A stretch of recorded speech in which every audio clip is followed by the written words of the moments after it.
What's going on, everybody? You're listening to Band, the Misadventures of Rick Dunsford and Friends. As always, I'm Dustin Bones, and please welcome your host, Mr. Rick Dunsford. Hey, what's going on? What's going on? How you doing this week, Rick? Can't complain, just isolated still, but got a lot of work done. You? Same boat, man. We're still isolated here in Missouri. We're not going anywhere for the foreseeable future. But I kind of like this whole. I kind of like being isolated, because you don't really have to get out and deal with the public too much, and just, I like just to kind of be secluded to myself a lot too. Sometimes it gets old though. Yeah, man. It's just hey, when you go to the store, man, you're just sitting there. I don't know. It's just everybody's freaking out over just little things, man. Like even shit they don't need right now. You know what I mean? Yeah. Yeah, that I do. Well, folks, we've got a fun adventure for you this week, because this week we're going to be talking about a band that you may have heard of if you listen to the show. I mean, we've talked about some other small-time bands, maybe smaller-time bands. I don't want to say small-time, but like bands like Gotham Road, Whole Wheat Bread have come up so far. Even Green Day. And here's one some of you may or may not know of. It's called Kiss. Now, Kiss is a band that started in the 70s, I believe. And they saw minor success throughout the years. And they made a little bit of money. Not much. They're selling out. But one of the things that probably not a lot of people realize is, Rick here, you're a pretty big Kiss fan, would you say? Yeah, man. When I was a kid, I loved Kiss. That was kind of like my. They were actually what kind of got me into like rock music, Who's your favorite member? Well, as a kid, it was always Gene Simmons, but as I got older, it became Paul Stanley. Yeah, it's just Gene was always my favorite growing up, just because the Demon, and it was a lot cooler than the Star, But yeah. as I got older, I guess you got better quality with Paul. So not Peter Criss? Didn't like the Catman? No, never was a fan of the Cat at all, and I don't even. Gene and Paul wasn't even a fan of his either. That's why they had someone else record the drumming. Well, we might get into that a little bit later. But let's talk. Let's talk about that, because it really started now from what we talked about in the pre-interview. You said when you were 3 years old was the first time you were exposed to Kiss. Tell us how that happened. Both my parents were they were working or going to school. I forgot what they were doing, something, but we had a babysitter, and my father had a VHS tape of Kiss Meets the Phantom of the Park, which was the cheesy movie from the 70s. And so she put that on for me, and I got hooked because there's just the theatrics. I thought it was fascinating to have that. It's like kind of like a real life comic book characters. Yeah. I can see so that's that. what got me hooked on them. Yeah, and that I watched that VHS tape so much until when the tape's running its course, it always gets sucked up in the VCR and just ruins the tape. So that's what ended up happening to that one. Sad time. That tape must probably be worth a fortune today. Actually, you can get it probably pretty cheap on eBay. And then the Kissology Volume 2, they released. They had that movie on there on DVD, but it's called Kiss Attack of the Phantoms, and it was like 50 times better than the one that was on the VHS, because instead of the cheesy 70s fight music in it, actually had like Kiss music playing throughout the whole movie. It doesn't have much of a climax. I never understood the ending. Like, why is he old now and dead? It's like one of those mysteries, like you're watching it. I don't understand anything about the movie. I remember one part. The band was for some reason walking through the Six Flags park, and then these robots, these wolf mask robots or whatever, they're fighting them. They're jumping off of these roller coasters and they're like fighting. And then Ace Frehley's stunt double in the movie was probably the highlight of the movie. That's probably the true climax point. Wasn't he African American? Yeah, they got no one to look nowhere near like nothing like Ace Frehley in this movie, man. And then it's like the cover of the movie. They put who was it, Gene and Peter on there on the cover instead of like Gene and Paul. So it's just kind of like I don't know, man. It was just a disaster. That whole movie was. But if you haven't watched the one in Kissology Volume 2, which was Kiss Attack of the Phantoms, it's a few minutes longer than the Kiss Meets the Phantom of the Park, and it has way better music. I'll have to check that out. I don't have that, but I'm sure I can find it on eBay.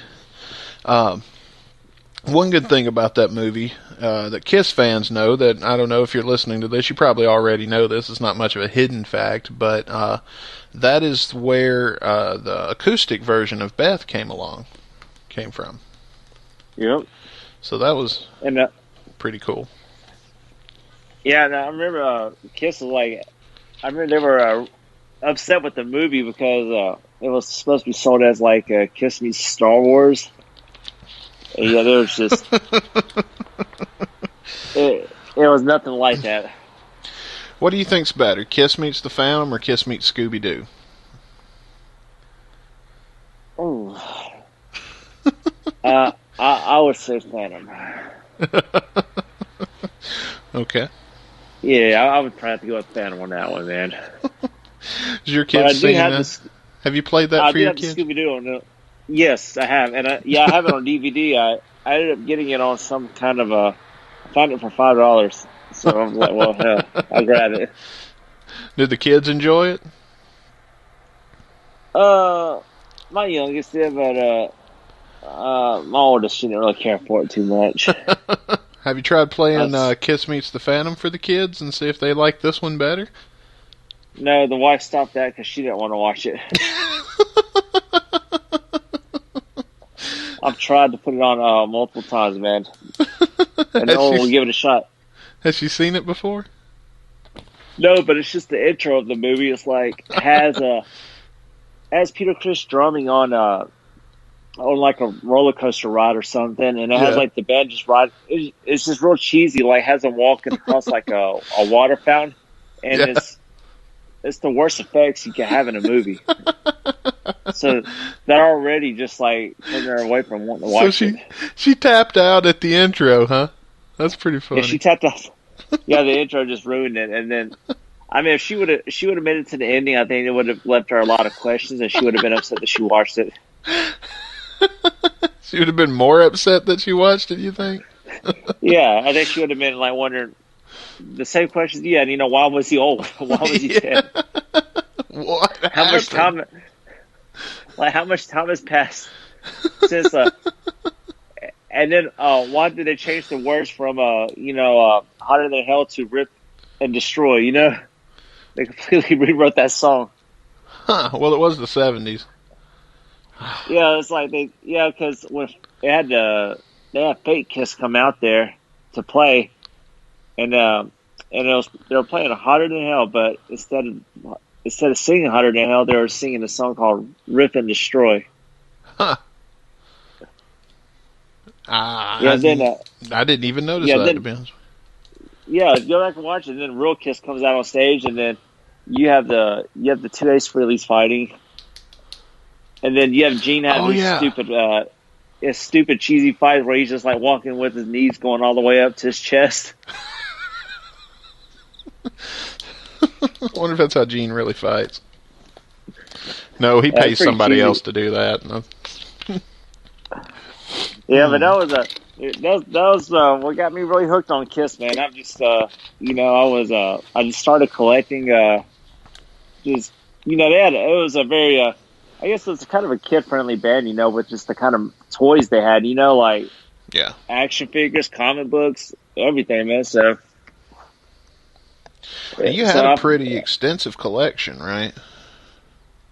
yeah, I had I mean, people you would like to come to the room and just I had everything set up real nice looking. It was almost like a museum, man. It was really cool looking stuff. It was a lot of rare material in there too, but you know, you save all this stuff, not opening it, think it's going to be worth a fortune one day. Then, and then when you get married, you have kids, and you're just like, well, it's time to get rid of this junk. Yeah. Then you just literally make your money back but you just held it in storage for 20 years, you know. Of your Kiss collection, what would you say was probably your favorite piece that you had? Man, I had these giant bust figures, you know. They had them at Spencer's. Yeah, it was like these statues, man. Yeah, I had all four of them. I had like Gene Simmons Destroyer deal where he was playing, where he had his bass and he's leaned over on a rock. It was like a statue or something. That was really cool looking. But you know, moving around, you know, just ended up breaking. I had a pretty cool lamp that had the swinging axe on it. Huh. That's pretty. Yeah, I had a little bit of everything. Yeah. They even had pretty much like every official like video release. I had like over 40 comics. I had like probably about 7 or 8 lunch boxes. Wow. It got a little ridiculous, man. It was just too much. It was just way too much crap that I just. What'd you get for the bus when you sold those? You had to have got a pretty decent penny for those. Those are hard to find right now. Yeah, well, here's the thing, though. Imagine how much it costs to ship something like that. Good call. I didn't think of that. But I actually still have the Paul Stanley bust in the original box. Well, at least you kept something. Yeah, it's taking the space of my storage building, but it's fine. So we move forward and we get to September 13th, 1996. Kiss was going to play in Tupelo, Mississippi, and you were actually able to get tickets to go see Kiss at that show. And there was a little bit of turmoil that occurred during the build-up to that show. You want to talk about what you remember that? I mean, you were in 3rd grade. It's been a long time. I'm sure you don't remember just too much, but there's some stuff.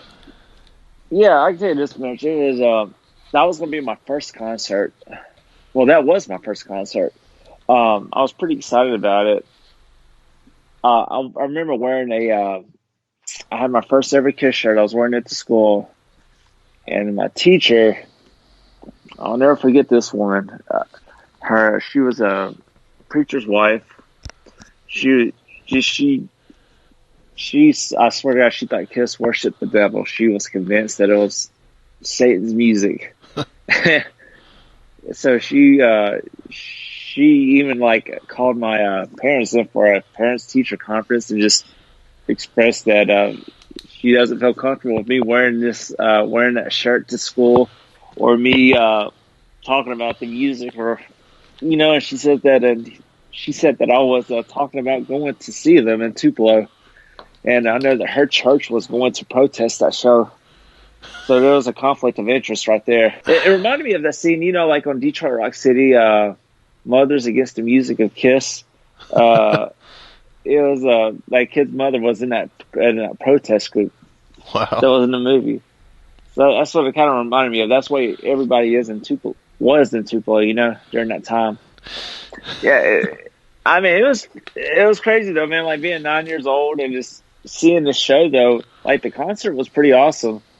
And I remember. Were they wearing makeup by then, or? Yeah, it was a reunion tour. It was all 4 original members, and I remember Paul Stanley said a prayer during the show to pray for the idiots outside.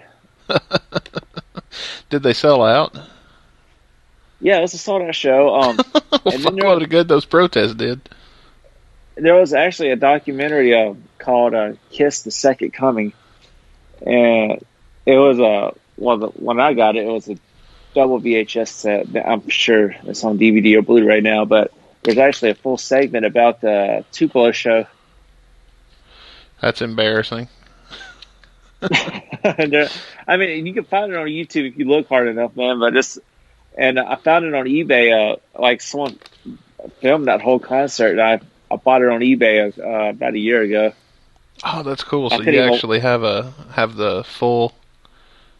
Yeah, it's the full concert, but it's 1996 quality though, man. So it's pretty crappy. Well, I mean, yeah, it's crappy, but I mean, it's your first concert, and you've got it documented now, so that's pretty dope. Yeah, so I went back and watched it, and then I forgot some of the songs they played at that show. It was a pretty cool set list. What was some of the songs that you can think of? I remember King of the Nighttime World, man. That was like my favorite one they played. King of the Nighttime World. That is a good one. Yeah, but that was always one of my favorite ones, dude. Is that your favorite Kiss song? Well, no, it's not my favorite Kiss song, but that, like I said, when I was younger, it was more of the Gene songs, I always like Going Blind. I liked Domino. Yeah, Cold Gin, and I liked Unholy. But then, as I got older, man, I like Paul songs, man. Like all the classic songs that Paul did were like awesome. I Stole Your Love. Love it, man. Did you get to go back to Kiss again while you were still a kid? What was it? I believe it was 98 or 99. It was the Circus tour, and it was in Nashville. Yeah, it was in Nashville, and it was in 3D. I actually still have a pair of those 3D glasses too that they give you. How does that work? It was pretty cool. I mean, at the time, it was cool. I don't know how it looked now, but but at the time, it was pretty damn cool. It was they had these special cameras, and they would I remember them pointing the guitar, and you'd watch the screen, and you would see the 3D effect like that, and then you'd always, every time you go to a concert, man, like if you're not up there in the rail, against the rail or whatever, you're always going to be around some drunk idiots. Yeah. I remember whenever they were doing the 3D effects that everyone put on their glasses, the guy in front of us, man, was so drunk that he was falling over, freaking out with everything going on. So that was that probably was one of the cooler shows I've seen in Kiss, and because I really did like that album, Psycho Circus. Oh yeah, that's a great album. I love that record myself. Yeah, so and then they announced their farewell tour. Yeah. So before we get to that, we're getting to the farewell tour because I know you went to see that, but then your troubles at school seemed to continue when you got into high school. When you were a freshman, you were once again at arms with the authorities. What was it? Over an offensive T-shirt that you wore. It was actually a Psycho Circus shirt. It was kind of it was a design that was in one of their comic books, and I was wearing it I went to school, and I remember the assistant principal came and just grabbed my arm, and just had his finger in my face and told me that I do not want to see you wearing this shirt again. That I find it very offensive. And was that I'm his looking exact down word? at it. Yeah, he found it very offensive. And I'm looking down at it, and I didn't understand what was so offensive about it, What did it look like? Dude, it's just like a drawing, man. It was like the Psycho Circus comic books. It's just it was like a drawing out. It was like a Todd McFarlane Kiss drawing. That's all it was. It was nothing no blood or nothing. It's kind of like Spawn, thinking about Kiss as Spawn or something. Yeah. I remember when Spawn was big about that time. Yeah, it was kind of like that, because it's the same guy who did Spawn, with the illustrations in it, But were you a Spawn fan? Did you ever wear a Spawn shirt to school? No. I just wondered see if you got kicked out for that too. No, but what's cool about that? That we had to go get we had to go see an attorney about that to see if they had the right to prevent me from coming to school because of a shirt like that. So, that attorney ended up writing a letter for us, and I actually remember being in that conference with my parents in that office. Oh boy! And there wasn't a whole lot of nice things said in there, but I remember the reasoning for me not being able to wear that shirt was because the principal was offended by men in makeup. What? Is that what he said? Yeah, he said he was offended by men in makeup. So this was 20 years ago. So this guy wouldn't. Did you wear a Boy George shirt the next day? This was over 20 years ago, man. So I don't think that would fly. Getting away with saying something like that now. I know, right? Well, it is Mississippi. It probably would. But yeah, so that was it was always hard being a fan. Yeah, because people just always it was just you're always just subject to everybody always just thought it was just the devil's music, man. It's always kind of sucked as a kid being a fan of that band was you got treated the way that everybody treated you, Well, I mean, this is ninth grade. We're talking 2000, 2001. Marilyn Manson had been a thing for a few years at this point. Oh, yeah. But he wasn't coming to Tupelo, though. Yeah, well. Marilyn Manson came to Tupelo, that would have...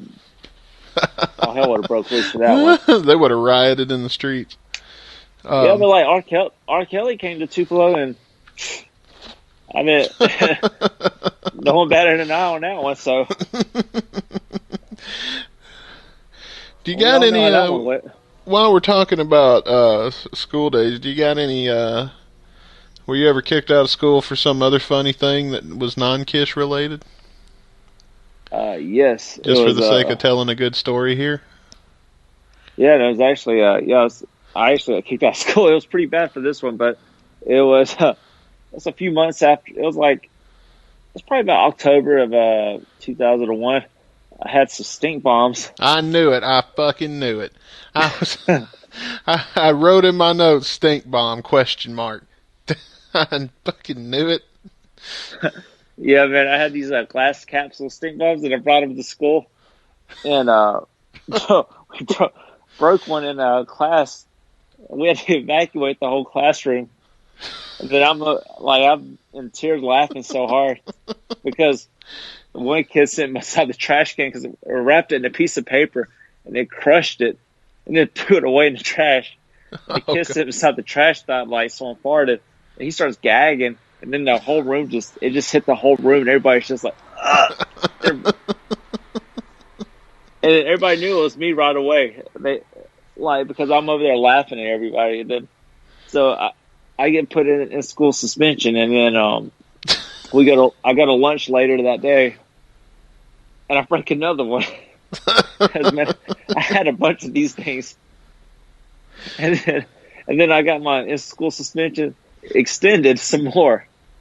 So then when I'm in that detention class, man, break another one. They didn't check your pockets for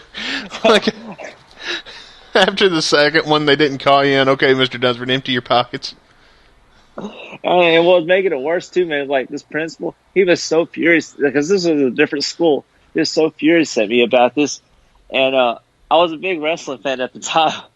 So every time he kept getting on to me, Stone Cold Steve Austin would always have this, every time someone would say something to him, he'd be like, what? And I remember I was just sitting there saying, every time he'd say something to me, I was just, Man, I was just a jerk, man. I just kept saying, what? What? That's funny. Yeah, dude, But that was probably, that was my last day I ever got to go to that school. did, did Mama and Papa Dunsford get called in for this one? I think they just, they knew that, they knew what I've done at that point. There was no going back. Oh man. Do you remember how much trouble you got in when you got home? I don't really, honestly, I can't really remember. Okay, so it was worth it then. Yeah, it was definitely worth it, you know. And that principal was he was kind of a jerk too. So I mean, it was Fuck worth that it guy. just to, yeah, it was fun, man. Well, don't fuck that guy, because that's somebody's grandpa or something, and he's probably dead now. So. Yeah, he's pretty old, man. Well, later about this time in 2000, in October of 2000, you went to see Kiss in South Carolina for their last show of their first farewell tour on October 7th. Yeah, it was. I was 14, and this was actually the final show of the whole farewell tour for this farewell tour. But and right now it was the final show of all 4 original members to play. And I remember I had like balcony seats, and I had I bought this Gene Simmons costume. I used to get all my Kiss merchandise from a website called KissMuseum.com. I don't know if it's still around or not, but it was an awesome website to get some cool merch from. But Nice. I bought this. I had this Gene Simmons costume, and I remember waiting around back that day at the venue in full costume, waiting all day. And the band came pulling in the van. You know, they didn't stop or anything to sign. But well, it's cool though. When I was out there waiting, there was this reporter after they took a picture, and so like the next day, this old lady. You know, I wasn't in my costume or nothing. You know, she came and she says, "Hey, you're in the paper." And then you get the South Carolina newspapers on the front page. It has a picture of me like fixing my boots or whatever, and it says Rick Dunsford 14 from Tupelo, Mississippi. Oh, that's pretty cool. See. Yeah, I still have a copy of the paper somewhere, but that show was also pretty cool because, you know, I had balcony seats, but my uncle, he came to the show, and he was in a wheelchair at the time. He broke his leg or something, so he was rolled right up to the front. So I just walked down there where he was supposed to be, and then literally just snuck up there, and I was against the rail that whole show. Nice. So it was pretty cool. Then, like when the show was over, Peter Criss destroyed his drums, like just destroyed them, man. And then my brother, he actually, I don't know if this is something to brag about or not, but he actually got a rose from Peter Criss at that show. Well, that's nice. Yeah. What's your favorite Kiss song now that you listen to a lot? Man, you know, it's crazy. My favorite album is probably Unplugged. And Okay. And that Unplugged album, man, I love Coming Home. Like that's like probably like that version of Coming Home is like my favorite, and that's probably that's probably my favorite track right there. Okay. And I like that Going Blind. I mean, that's just Unplugged, man. That's that's probably my Kiss's best album to me, man. And it's just a live album, but it's just so cool, and it's just. You're really seeing everything happen right there, you know, with the reunion. That really sets it all in place, and you're hearing these songs played. You know, I like anything turned acoustic, you know, Unplugged. Oh, yeah. I just love it when stuff's stripped down. I think it's better raw. And I was always one of those guys that like, you know, as a kid, I would always watch like these old VHS tapes, you know, like. You know, instead of watching cartoons and all this stuff, or whatever shows were on TV, I'd always watch like old VHS tapes of these concerts. Like I remember Unplugged was one of those concerts I watched all the time, man. I thought it was awesome. Let's go to 2003, Nashville, Tennessee. That seems like a good story. Gene Simmons was it just Gene, or was the whole band coming to Nashville that day? Well, Kiss and Aerosmith were doing a tour together. Okay. So already Kiss lied to us. They're already off their farewell tour. Now the opening. Just a reminder, Rick saw the farewell tour in October of 2000. This is, I'm guessing, summer of 2003. Yeah. It was an amphitheater show.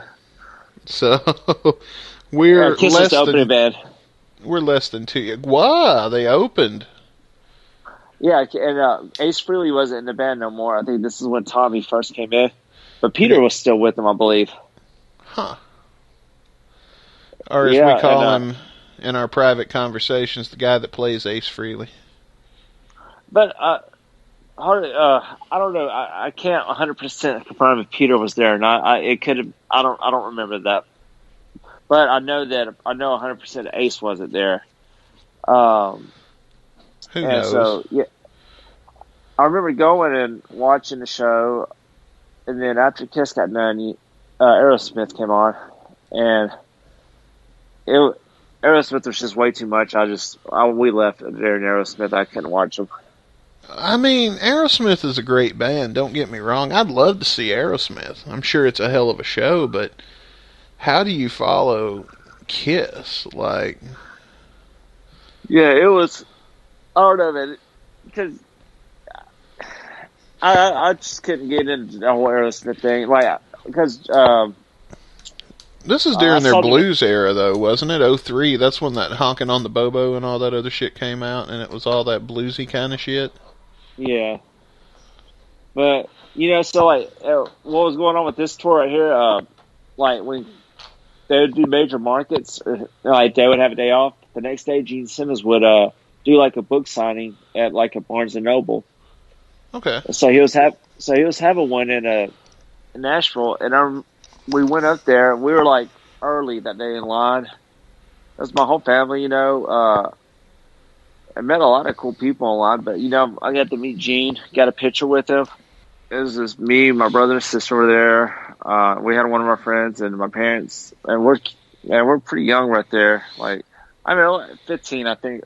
The next thing I've got in my notes was you went and saw Kiss in Texas with Matt Kennedy when you guys dressed up like Santa Claus. Yeah. With Kiss makeup. So, I don't know what part of Texas it was, and I cannot remember what year it was. But I remember it was 13 years ago. Me and Ashley were driving out there, and we were going to meet Matt. Because Matt lived in Colorado, so that was kind of a halfway point. And we bought these Santa outfits. And when we got to the hotel, we put our Santa outfits on. We had actually paint our faces up like Kiss. And it was awesome because we were like getting pictures with everyone, and then it was just everybody's just kind of laughing, taking pictures with us, man. It was just a funny sight to see, What was the last time? Was that the last time that you saw Kiss live? No, it was at Birmingham, Alabama. I remember I got into it with some religious nut at that show. Oh. Okay. You don't say. Yeah, it's another true story. We're walking into the venue, and there's this older guy, and he has like balloons tied to his back, like balloons, and he's handing out these brochures, telling us not to go to the show, that it's the work of the devil. Claimed that the Lord sent him out here to talk to us, to tell us not to go to the show. That the lyrics and all this is about Satan. And I asked him, could he please give me an example of one? So, like, this guy, he wouldn't answer the question, nothing. And I remember I just kind of just took the pamphlet and just ripped it up and threw it in his face. And then I remember people, like, kind of separating us apart at that point. I'm going to fight the Lord's fight. Yeah, I don't know, man. You have to deal with, like, you have to deal with people like that all the time, just in my hometown. So it's like, it gets old. Like, that sounds like a extreme reaction to somebody that maybe lives in a real city. But that shit gets so fucking old when you have to deal with it every day. Every day. Every single day. That's, as a kid, man, every single day you always heard something about, like, there's always something wrong with the music you listen to. Always something wrong. Like, around here you can't just listen to what you want without people's judgment. Next week, we'll be back again with Rick, and we're going to talk about another great adventure. I have no clue what we're talking about yet. Yeah, we're going to go to the drawing board, but there's plenty to talk about. We just got to figure out which one. Hey, what was that again? Yeah. We'll come up with something for you. Well, there's plenty of these guys.